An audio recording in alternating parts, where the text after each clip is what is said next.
The NHL just named its 3 finalists for the James Norris Trophy as their best defenseman. And I've got a problem with someone who's being excluded off of that list, as well as the trophy in general. But luckily, I've also got a solution. Hey everybody, welcome into Clearing the Benches, your one-stop shop for daily fresh hockey content. If you go ahead and hit your subscription button right now, every single day we'll bring you in a new hockey video to enjoy. Well, the 3 guys who are named on the list are all very, very deserving of some sort of trophy. They are excellent, excellent defensemen.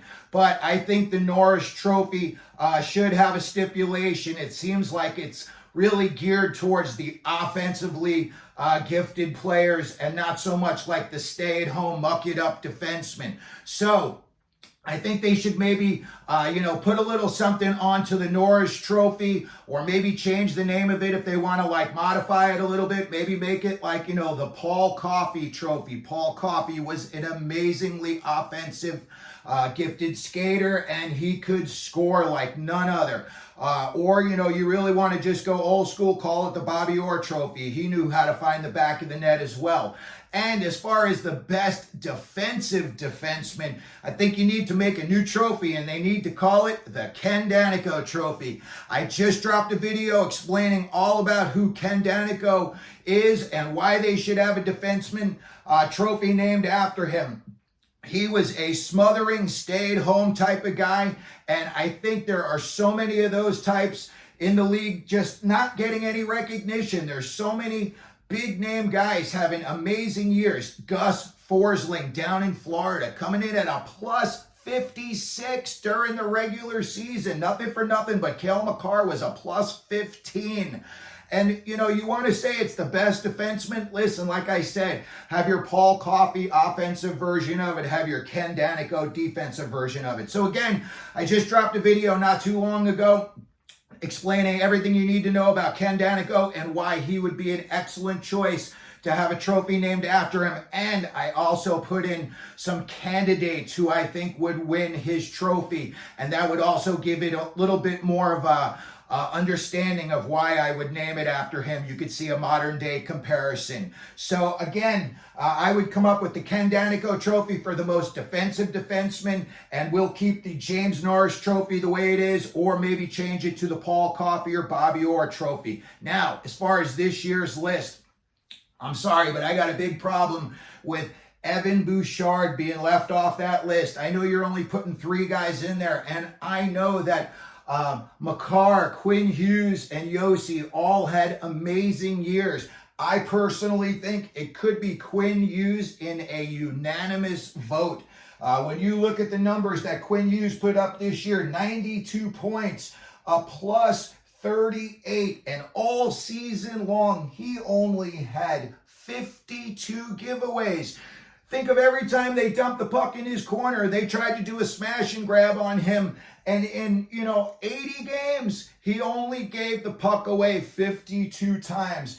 He also had 55 blocks, so he's not afraid to give up the body. But when I look at Evan Bouchard, he's coming in at 10 less points than Quinn Hughes is, and he's also got a plus 34. Yes, that's 4 less than Quinn Hughes. But he's a point per game guy. He's playing 23 minutes. When I look at Josi, I kind of think he might be the guy that I would squeeze off of this list. And again, these are all just my opinions. So if you disagree with it, put it down in the comment section. We can have a back and forth about it. But when you look at Josi, 85 points, 24 minutes, time on the ice. But again, he was only a plus 12. When you look at Bouchard, he was a plus 34. Josi had 51 even strength points, and he was money. He had 5 game-winning goals, including 2 overtime winners. However, when you look at Bouchard, he had the same amount of even strength points as Cale Makar, 47. And the big difference here is Makar had 1 game-winning goal. Evan Bouchard had 7 game-winning goals this year, including 2 overtime. game winners. That is some clutch performance right there. And again, I'm not saying Cale Makar's not clutch, but that is a big jump up in numbers this year.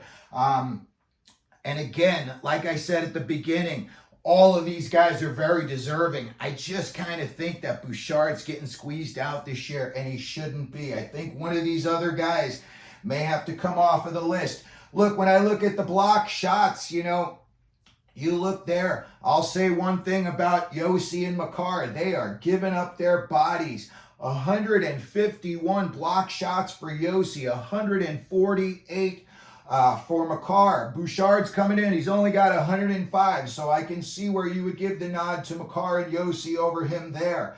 Again, something else that I looked at too, and I think this is big as far as defensemen go, giveaways. Bouchard had 82. Quinn Hughes had the 52. Makar had 42. Josi came in with 60. I just feel like Bouchard's numbers this year were so important to me in everything that Edmonton did. You know, they went through him on the power play. That big shot obviously took care of business in his own end, coming in at a plus 34. I just think when they had that big winning streak, he was a real big part of it. And when I look at what he's done in comparison to what these other guys have done, yeah, there's guys that have some better stats in certain categories than he does. But again, he's got some better stats in other ones. I think plus 34 to me is the big one, you know, and that's why I say Quinn Hughes is going to be a runaway with 92 points and 38 on a plus minus. When I look at some other stuff here, you know, Josi, he had better offensive numbers than Bouchard. That is absolutely. But they had around the same time on the ice. I think Josi had maybe like about a minute and 15 seconds more. So I don't know which guy I would squeeze off of this list, but somehow I just get a little feeling in my heart that Bouchard got squeezed off of this list.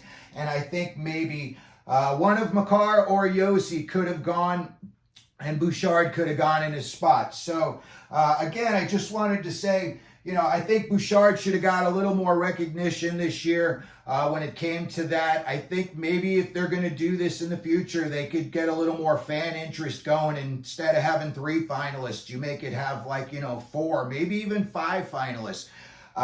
So, again, I've gone and I've made a video all about Ken Daneyko. It tells you all about why I think there should be a defensive defenseman award named after him.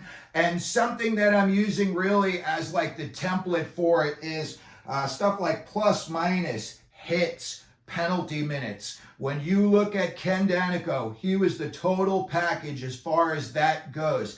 And there are some guys in the NHL in today's game that mirror him a lot more than people would know. So again, go ahead and check that video out over there about Ken Daneyko. I hope you enjoy it. Put in the comment section if you have a guy that you think would win the Ken Daneyko Award. So if you could, please hit your subscription button, hit the like button, and as we always do here at Clearing the Benches, let them know you're out there.